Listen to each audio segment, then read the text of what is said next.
Hello, beautiful.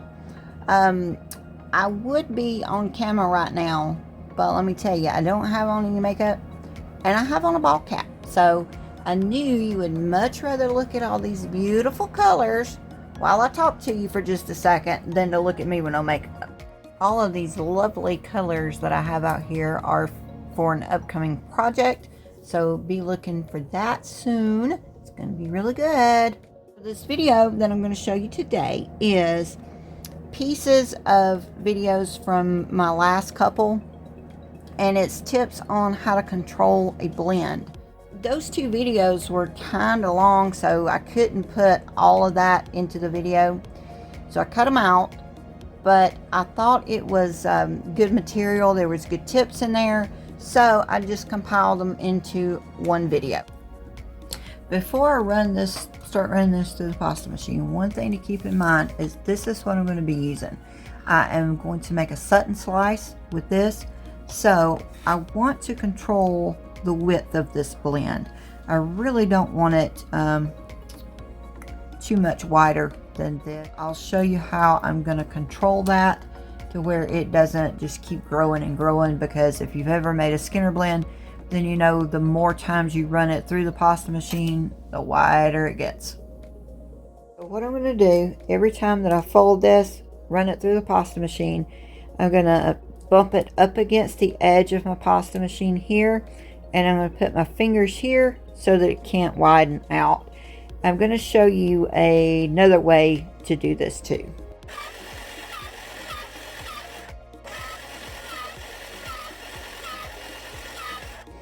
Okay, periodically I'm going to stop and check it against this, and right now it's exactly where I want it to be. However, if it was not where I wanted it to be, what I would do is fold it over, take it to my table, and just squish it in from the sides. Just take my fingers and just squish it in as I go.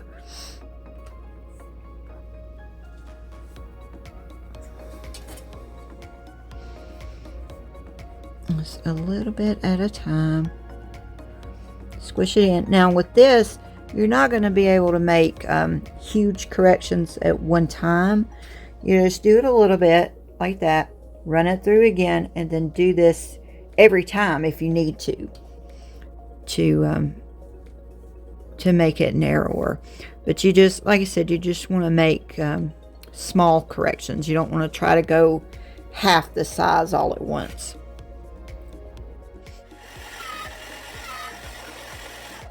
This is a little bit narrower than I want it now, so I'm gonna run it through a couple of times without putting my finger there to stop it, and let it widen out just a little bit.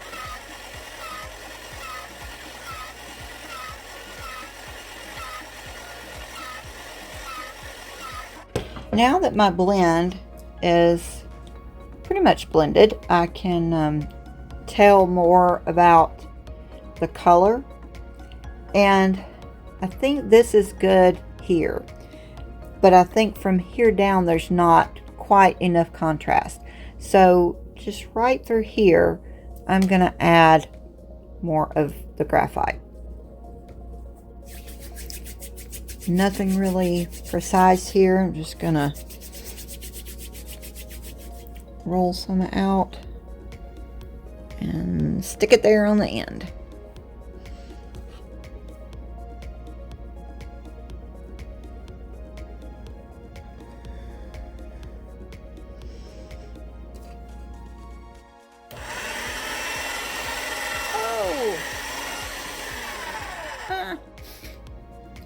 Yeah, that didn't go quite as planned.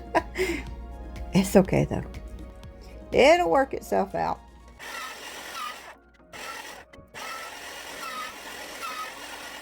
Did these in the same way that I did the background for the Sutton slice. I controlled the width of these blends. But I didn't think to tell you before that if you don't have a motor on your pasta machine, you can't really do it that way. because it's hard to hold the clay and put your finger there and turn the crank. I mean, you need 3 hands to do it that way. So if you don't have a motor, you can either do it the way that I showed you, where you just fold it on the table and, you know, squish it with your fingers to make it narrower. But you pretty much have to do that every time or every other time that you roll it through.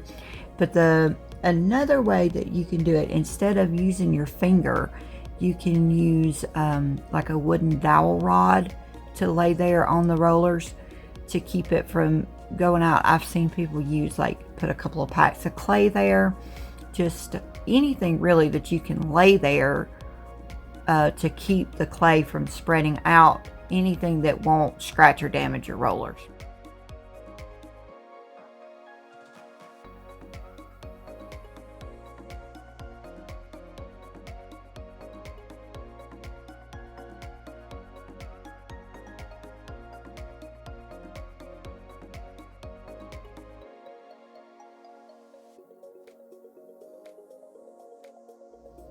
I got my blends done, but this one, which is the first one I did, is a lot wider than what I actually want it to be. I want it to be more this size.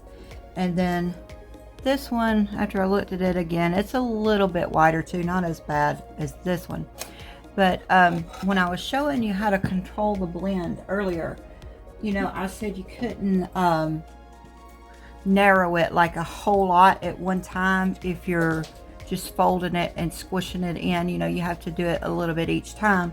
Well, these blends are already nice. They're blended. The blends look nice. I don't want to just keep on running it through when it's not necessary.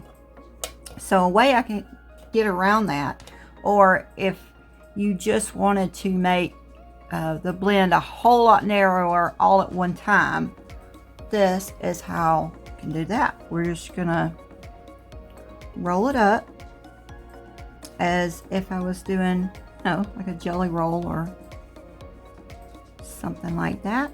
Just get that first little bit as tight as you can get it. Don't want to trap air in there.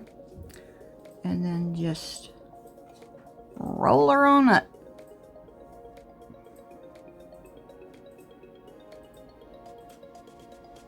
All right. Anytime you roll up a strip like that, you're going to have these little thingies here at the end. That's all right. Just going to check for air. Trixie's trying to get the cat to play with her. All right, and then we'll just gently squish the end in there. All right, do the same to the other one right quick. This one, like I said, this one doesn't need to be shortened as much as this one, or narrowed, I guess, as much as the other one.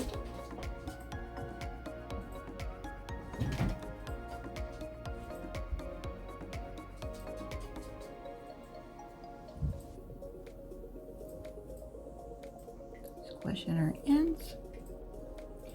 All right, we're going to check for air bubbles through here. If we have any air bubbles, just need to pierce those. I could have done I probably should have cut this off straight, or maybe checked both sides, because I got a pretty sharp line there. So kind of want to keep that in mind as you're rolling up. Let me see if I can. Nope, it's not coming off. I didn't figure it would. Kind of do the same thing here. I should have just cut that in a straight line, but it's okay. I've got a tiny little air bubble right there. I'll take my needle, pierce it, get the air out.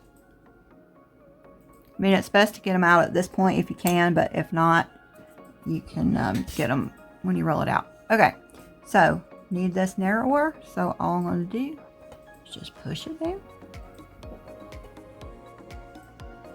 Try to keep it as cylindrical as I can as I'm going. Push it down. I'm just setting it on the table, and I mean, you can just push it here in your fingers if you want, but I find it easiest to just set it on the table, squish it. Try to get it as even as I can. Now I want this to be a little bit narrower than I want the finished product, because I'm gonna have to run it through the pasta machine a few times, you know, to get it as flat or as thin as I want it. So I want this to be a little bit narrower because it's gonna widen out some. I think that's good. Let's check it against my others. Oh yeah, that's good. That I may have even went a little bit too narrow, but it's always easier to widen it out than to narrow it.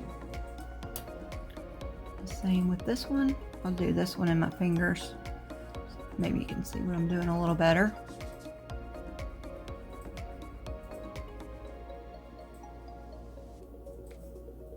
Put it between your hands and do it that way. I mean, it really doesn't matter how you do this, just get it squished down.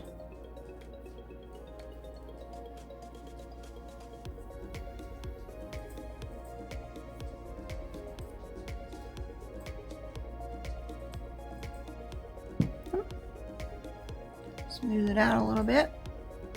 Now this is important. We want to find the best looking area. Now, like I said, if I had cut this off straight, it would make it easier. I could flatten it right there where that cut is, and then it would look nice on either side. This is going to be my best looking spot right here, because like I said, the rest of this has that sharp. All right, so that's my best area, and I'm just going to start flattening it down.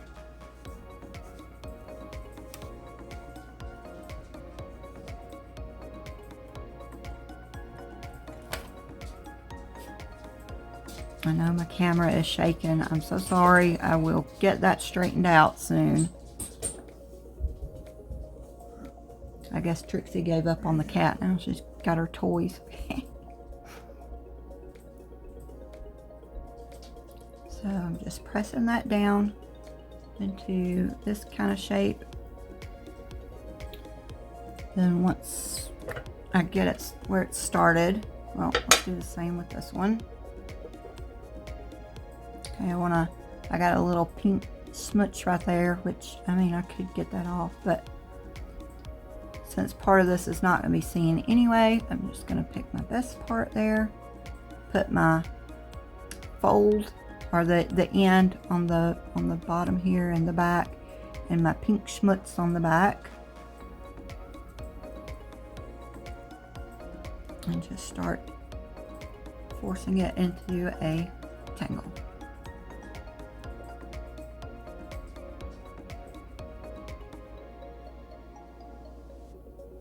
I'm going to try to keep the ends here kind of flat. Because of course, you know, as we flatten this out, that end is going to round out. And try to keep those flat. Then I'm going to take my roller,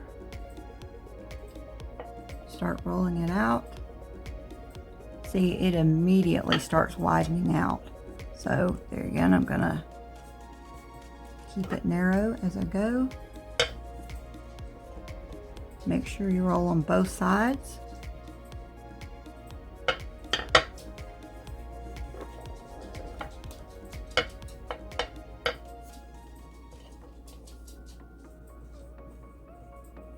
And then I'm just going to get this flat enough to go through my pasta machine. Alright, that's probably good.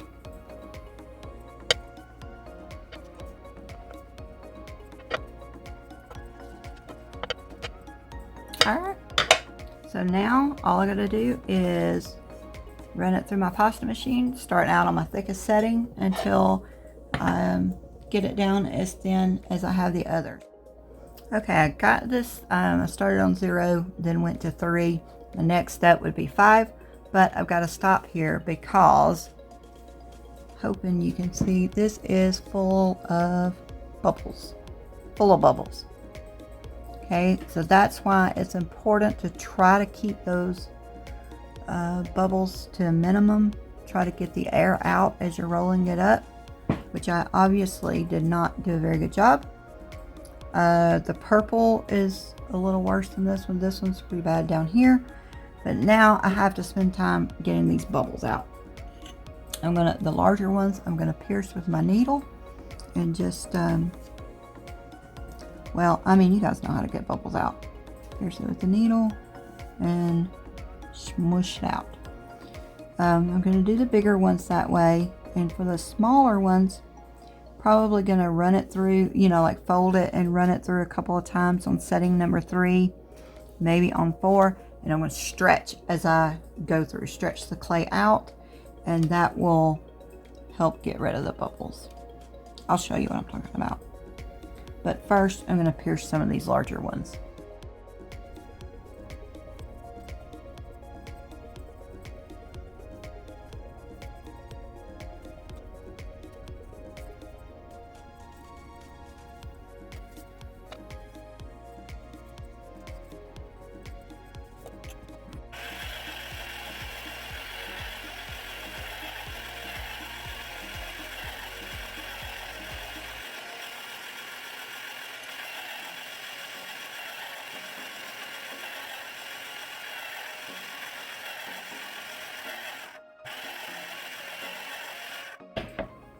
It really only took running it through once or twice to get the bubbles out, especially with the orange and green here that wasn't, you know, the bubbles weren't as bad in it.